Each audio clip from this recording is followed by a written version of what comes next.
Dear student, पहले दिन mathematics 17 फरवरी।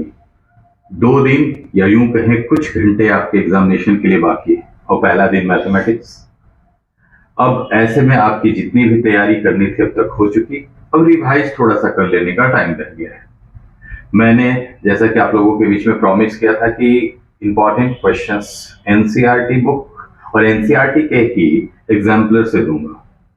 मेरी एक प्रयास रही है, हर कोशिश रही है कि मैंने कुछ selected important questions exercise wise लिया है। जिस एक्सरसाइज का जिक्र नहीं किया गया है इसका मतलब उससे कोई भी क्वेश्चन नहीं लिया गया है।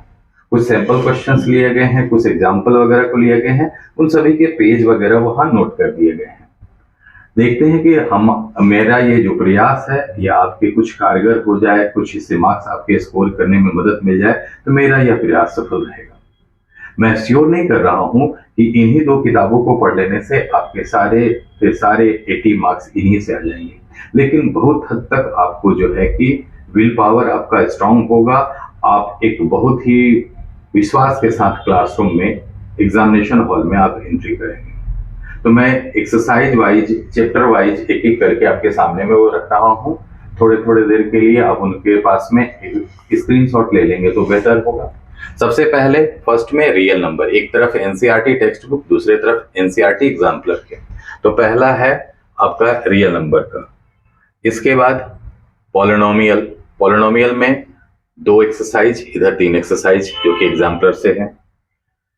Pair of linear equation in 2 variable से उधर 2 एक्सरसाइज, इधर 3 एक्सरसाइज। सारे क्वेश्चन कुछ पेज वाइज करके भी दिए गए हैं। Quadratic equation, arithmetic progression, triangles जो कि ज्योमेट्री के पार्ट हैं, coordinate geometry, intro to trigonometry, circles, area related to circles जो कि मेंसुरेशन के हैं, सरफेस एरिया एंड वॉल्यूम ये भी मेंसुरेशन है, and last statics and probability. इन दोनों को मैंने साथ में इसलिए लिया कि भले ही एनसीईआरटी टेक्स्ट बुक में प्रोबेबिलिटी अलग चैप्टर है, लेकिन एग्जाम्पलर में दोनों को मिक्स करके दिया गया है, तो मैंने भी यहाँ दोनों को मिक्स करके आपके बीच में रखा है। सारे के सारे एक्सरसाइज के स्क्रीनशॉट लेकर के आप उसका रिवीजन देख करें। नया कुछ भी पढ़ने की अब समय नहीं है, ना उसकी जरूरत है।